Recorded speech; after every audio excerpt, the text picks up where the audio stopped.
Today, a quick tip on how to keep your underwater housing from leaking, so stick around.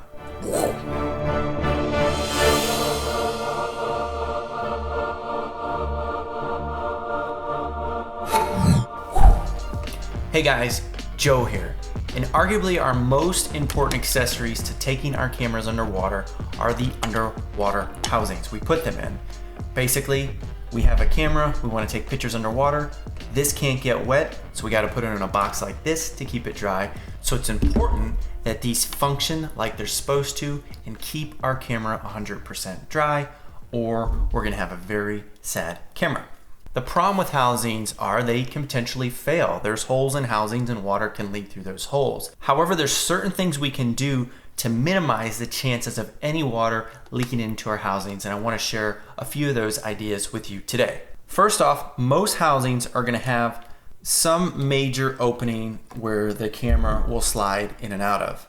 Generally, that opening is going to have a big main seal like this one here, this yellow seal. That's going to be a very critical seal, and so we want to make sure that that's in great shape at all times. So the first thing we want to look for is make sure it's clean. We don't want to find any dust, any cat hairs, any debris whatsoever, because when you shut this housing, if you have some debris on there, it can leave a breach point where water can seep in, and we don't want that. Two, we want to check the condition of the seal itself. We want to make sure that there's no cracks, any rigid parts, or any sign of drying out or decay. We want to make sure that seal is plump the way it needs to be so it can provide a good seal for our camera. In order to maintain the life of our seal, what we want to do is lubricate it from time to time. And it's really easy to do. The biggest trick is to get the right lubricant. In every housing I've ever used, a lubricant's supposed to be silicone based. And you don't want to use the wrong lubricant because a long lubricant can actually damage your seal, and that would be very bad. So make sure you use the right stuff. Like I said, every time it has been a silicone base for all my housing. To lubricate the seal in this camera is pretty easy. In this case, I have a little notch right here where I can pop the seal out. First, what I'm gonna do is I'm just gonna take my finger and rub it all the way around, clean off anything that's on it. Then I'm gonna take paper towel, wipe my fingers off on that paper towel. Fortunately, this seal is actually pretty lubricated, but I'm just gonna check for any notches or signs of wear. It looks good. So what I'm gonna do is take my silicone and I'm gonna apply some to my fingers. You don't need a lot here. Now, this is more than you would need just for video demonstration purposes, but so I take it and just rub it and pull the seal around through my fingers, letting it get lubricated. The only potential downside to having too much lubricant is it could actually serve as kind of an attractant for dust and things, so you don't want to leave it gopping on there. So what I do is after I do this a few times, I take my greasy fingers, I wipe them off on paper towels, and then I continue this process again, wiping my fingers off in between. Basically, I try to get the silicone on my fingers, wipe it off my fingers, as opposed to using paper towel on the seal itself. I just figure it's less chance for dust. And then just make sure there's no bits and stuff in there. Now, what I'm gonna do here is I am gonna clean out this cavity where the seal was before I put the seal back in, and I am just using paper towel for this, and then I double check for dust and things. Everything looks pretty good. And then once I'm good there, I simply just put the seal back on and we are good to go. So that's it, pretty simple stuff. Keeping this seal lubricated and clean is gonna be the main maintenance steps for most housings. Now, in more complicated housings, you're gonna have some port attachments and other things, and each of those main attachments is gonna have a major seal as well, and the same process applies there. The problem is this opening, when this main seal, is not the only opening to our camera. All these little knobs and buttons, every one of these is a hole inside of the housing to access a camera, button, function, whatever. So that means each one of these is a potential breach point for water to get into. All of these buttons and things are going to have their own seals, gaskets, and things that potentially could age and have issues over time as well. The maintenance issues with these is they're generally complicated to service yourself. A lot of times you need special tools and different techniques to get behind there and clean them and service them and all those things. So I'll save that for another video, but it's probably best to have a servicer take care of these buttons and knobbies for you.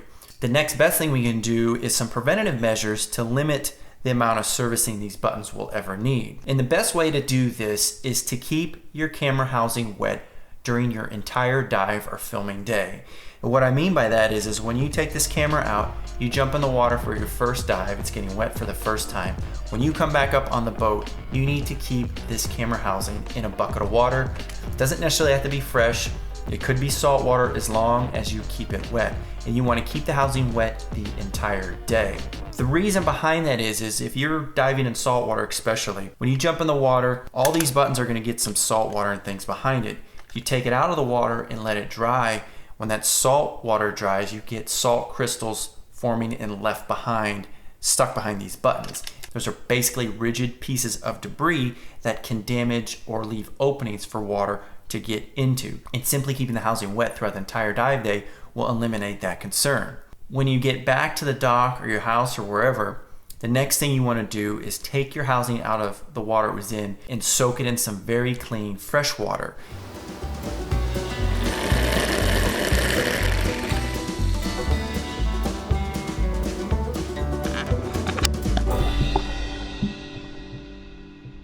And leave it in there for, I don't know, at least a half hour or so before you even take the camera out. And by doing a freshwater soak, we're going to ensure that basically no salt water is left behind these buttons.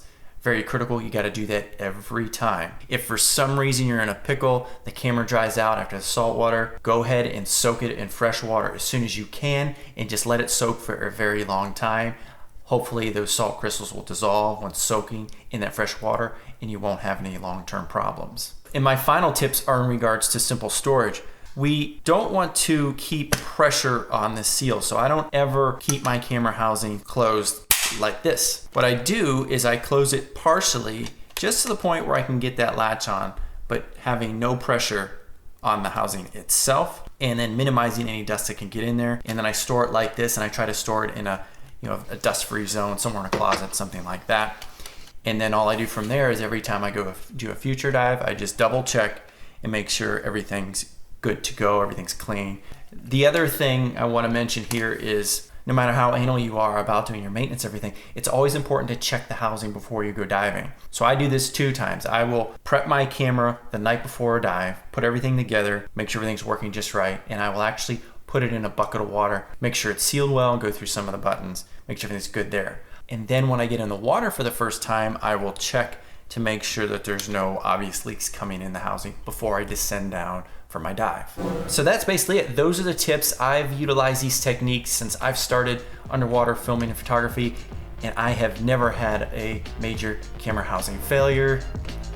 Now I'm afraid I jinxed myself for saying that, but knock on wood, I have never had a major housing issue, and I've used these techniques over and over again. So again, the takeaway is make sure the seals that are accessible are clean and lubricated from time to time. Keep the housing wet during your dive and filming day. Soak the housing in fresh water. Store it with pressure off of the seals in a dust-free environment, and make sure to check the camera for leaks before you go diving. If you follow all those things, it should greatly minimize the chances of your housings failing you and destroying your camera. So if you thought this video was helpful, please give it a thumbs up. If you're interested in underwater photography and cinematography tips, please subscribe. Thanks for watching. I'm Joe Kistel.